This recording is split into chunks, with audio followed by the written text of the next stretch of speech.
Tous les jours, dès 16h, Historiquement Vôtre vous raconte l'histoire sans se la raconter. Elle nous raconte des histoires sans jamais transiger avec la loi.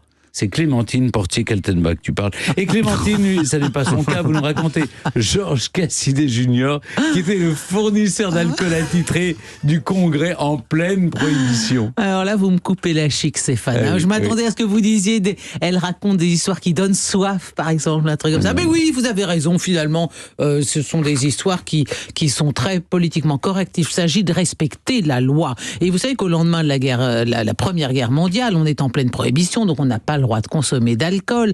Et mon petit monsieur Cassidet, là, il a combattu en Europe, il est ancien combattant, et il se retrouve, comme beaucoup d'anciens combattants, au chômage.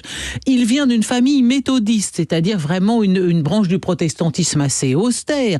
Et sa mère fait partie de la Ligue des femmes contre l'alcoolisme. Donc c'est pas vraiment un jeune homme dont on s'attend à ce qu'il se lance dans la contrebande d'alcool. D'ailleurs, il a une très très bonne tête, Cassidet. Imaginez un peu un genre de Bourvil. Il semble tout à fait inoffensif. Bourvil, on le voit bien picoler, hein, excusez-moi. Mais... Et picoler de l'eau ferrugineuse. Oui, bien sûr, voilà. En tout cas, donc, il va se lancer en ayant marre d'être au chômage dans la contrebande d'alcool. Il écrit « Un de mes amis m'a dit que l'alcool rapportait de meilleurs prix au Capitole que partout ailleurs à Washington et qu'il était possible de bien gagner sa vie en répondant à la demande. » Ça, c'est ce dont il témoigne en 1930 dans le Washington Post après son arrestation.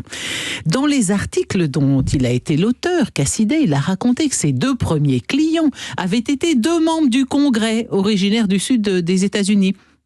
Deux membres du Congrès qui avaient voté le 18e amendement et son application, le Volstead Act, c'est-à-dire les deux lois qui avaient effectivement établi l'interdiction de boire de l'alcool. Bon, chose extraordinaire dans cette histoire, c'est que c'est l'administration elle-même qui va fournir à Cassidet les bureaux depuis lesquels il va gérer son petit business. Alors l'un des deux, c'est le Congressional Cannon House Office Building à Washington. Donc là, il fait son petit trafic de 1920-1925. C'est un des plus vieux bâtiments du Congrès quand même. Vraiment, c'est comme si on mettait un trafic d'alcool pendant la Prohibition à l'Élysée ou à Bercy. C'est insensé.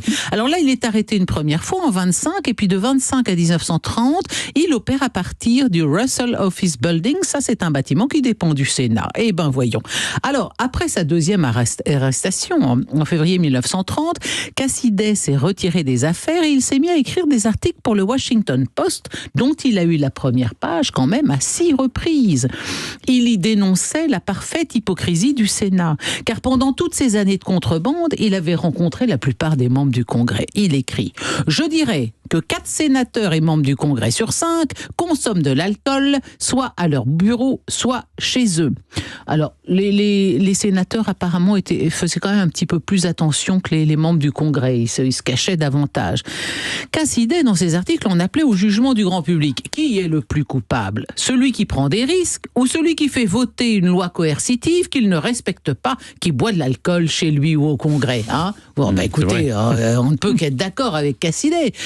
Son dernier article a une influence politique parce qu'il a été publié exactement une semaine avant les élections de mi-mandat en 1930 et donc il va contribuer directement au résultat du vote, c'est-à-dire que les républicains sont battus, les démocrates arrivent en majorité et c'est eux qui mettront un terme à la prohibition en 1933.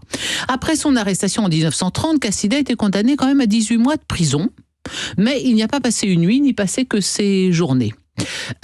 Quand il a purgé sa peine, il a trouvé du travail dans une fabrique de chaussures. C'était pas très exactement le même boulot. Puis dans des hôtels autour de Washington. Il avait un petit livre noir avec toute la liste de ses clients et tous les achats. Et malheureusement, ce petit livre noir a été détruit par sa femme. Donc les noms des plus hypocrites des politiciens américains n'ont jamais été révélés au public. Mais la prohibition, ça a été quand même très loin. Vous savez on avait le droit de consommer quand même de l'alcool pour des raisons médicales, mais pour éviter que les gens ne s'emparent des stocks d'alcool destinés à la médecine, on les empoisonnait. On empoisonnait l'alcool industriel et pour empêcher de le transformer en boisson buvable. Et ça aurait coûté la vie, cette opération, à plusieurs milliers de personnes. Ça a quand même été assez loin. Alors mon brave Cassidet, il est mort en 1967 à 74 ans et il est quand même entré dans l'histoire boire sous le surnom de l'homme au chapeau vert, parce qu'il portait toujours ce chapeau spécifique, et en son honneur, eh bien, une distillerie de Washington a lancé le Green Hat Gin, qui est une délicieuse boisson alcoolisée à base de gin. Faut rapporter Washington une bouteille de Green Hat Gin en honneur de Cassidy et des sénateurs. Mais vous avez de beaux modèles dans la vie. Merci Clémentine. Vous restez avec nous, Clémentine. Maintenant, vous allez trinquer avec le quiz dans un instant. 16h-18h sur Europe 1. Historiquement vôtre.